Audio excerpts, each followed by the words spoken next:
Hi అండి, welcome to Mahalakshmi vlogs. ఈరోజు అయితే బీరకాయ కర్రీ తయారీ విధానం తెలుసుకుందాం.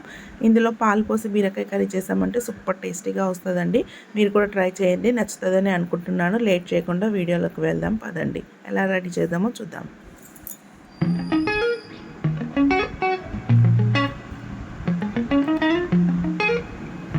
ముందుగా స్టవ్ పైన ఇలా ఒక బౌల్ పెట్టుకోవాలండి. ఆ బౌల్ వేడెక్కిన తర్వాత అందులో 2 స్పూన్ల ఆయిల్ పోసుకోవాలి. ఆయిల్ పోసుకున్న తర్వాత ఆయిల్ వేడెక్కిన తర్వాత దాంట్లోనే ఉల్లిపాయ కూడా వేసుకోవాలండి. ఇలా ఉల్లిపాయ వేసి కలుపుకోవాలి. ఇలా ఆయిల్లో ఉల్లిపాయ వేగాలండి. ఇలా వేగిన తర్వాత దాంట్లోనే ఒక 1 స్పూన్ అల్లం వెల్లుల్లి పేస్ట్ వేయాలి. 1 స్పూన్ పసుపు కూడా వేసుకోవాలి. దాంట్లోనే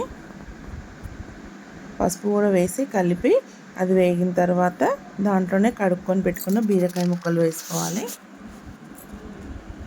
ఇలా బీరకాయ ముక్కలు అన్నీ వేసుకోవాలి. దాంట్లోనే ఒక 4-5 పచ్చిమిర్చి వేసుకోవాలి. ఒక 4-5 పచ్చిమిర్చి వేసి కలుపుకోవాలి. ఇలా బాగా కలపాలండి. ఇలా బాగా కలిపి మూత పెట్టి ఒక 5 నిమిషాలు మగ్గనివ్వాలి. ఇలా 5 నిమిషాల తర్వాత మళ్ళీ ఒకసారి కలుపుకోవాలి. ఏ కర్రీ అయినా ఆయిల్లో వేగితేనే టేస్ట్ వస్తుందండి. ఆయిల్లో మంచిగా వేగాలి. ఇలా వేగిన తర్వాత మళ్ళీ మూత పెట్టి ఇంకొక 5 నిమిషాలు వేగనివ్వాలి. మళ్ళీ ఇలా ఒకసారి కలుపుకోవాలండి. ఇలా బాగా కలుపుకోవాలి. ఇది వేగిపోయింది. ఇది వేగిన తర్వాత ఇప్పుడు దీంట్లోనే కారం వేసుకోవాలి. నేను 1.5 స్పూన్ కారం వేస్తున్నాను. మీకు టేస్ట్కి తగ్గట్టు మీరు కారం వేసుకోండి. 1 స్పూన్ ఉప్పు వేసాను. 1 స్పూన్ ధనియాల పౌడర్ వేసుకోవాలి. దీంట్లోనే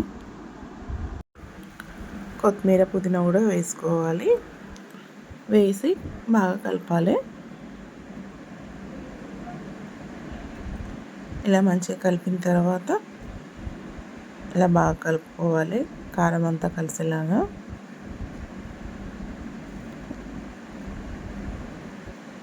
ఇలా కలుపుకున్నాక వాటర్ వస్తుంది కదండి. ఇప్పుడు టమాటా వేసుకోవాలి. మధ్యన టమాటా వేసి కలపకూడదు. ఇలా మధ్యన పెట్టి మూత పెట్టి ఒక 5 నిమిషాలు ఉడకబెట్టాలండి. ఇలా మధ్యన పెట్టి మూత పెట్టి ఇంకొక 5 నిమిషాలు ఉడకబెట్టాలి.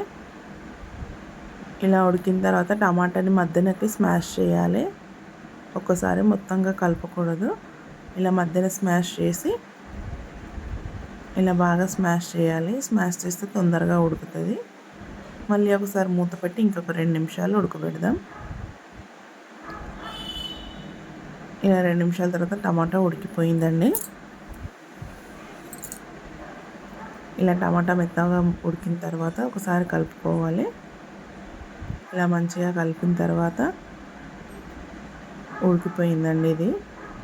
ఇప్పుడు దీంట్లో ఒక గ్లాస్ పాలు పోసుకోవాలండి. కాచి చల్లార్చుకున్న పాలు ఒక గ్లాసు పోసుకోవాలి, చిన్న గ్లాసుడు. ఈ పాలతోనే సూపర్ టేస్ట్ అవుతుందండి బీరకాయ. మీరు ఒకసారి పాలు పోసి చూడండి ఎంత బాగా వస్తుందో. చాలా అంటే చాలా బాగుంటుంది. చపాతీలోకి అన్నంలోకి సూపర్ టేస్ట్గా ఉంటుంది. మీరు కూడా ట్రై చేయండి. ఇంకా లాస్ట్కు కొంచెం కొత్తిమీర పుదీనా వేసుకొని ఒక 2 నిమిషాలు ఉడకబెట్టుకోవాలి. ఇలా ఉడకబెట్టుకోవాలండి. ఇలా ఉడికిన తర్వాత టమాటా మొత్తం మెత్తగా ఉడికిపోతుంది. ఇప్పుడు దాంట్లోనే గరం మసాలా వేసుకోవాలి. గరం మసాలా వేసి ఒకసారి బాగా కలుపుకోవాలి. ఇలా మొత్తం కలిపిన తర్వాత స్టవ్ ఆఫ్ చేసుకోవాలండి. అంతే, ఇంకా పైనుంచి కొత్తిమీర చల్లుకుంటే అయిపోతుంది. అంతే, సూపర్ టేస్టీగా ఉంటుందండి. చాలా చాలా బాగుంటుంది. నేను చెప్పడం కాదండి, మీరు ట్రై చేసి చూడండి. ఇందులో పాలు పోసి వండారంటే సూపర్ టేస్టీగా ఉంటుంది. చాలా బాగుంటుంది. మీరు కూడా ట్రై చేయండి. నచ్చితే లైక్ చేయండి, షేర్ చేయండి, సబ్స్క్రైబ్ చేసుకోండి. ఇలాగే నా వంటల్ని ఎంకరేజ్ చేయండి. Thanks for watching.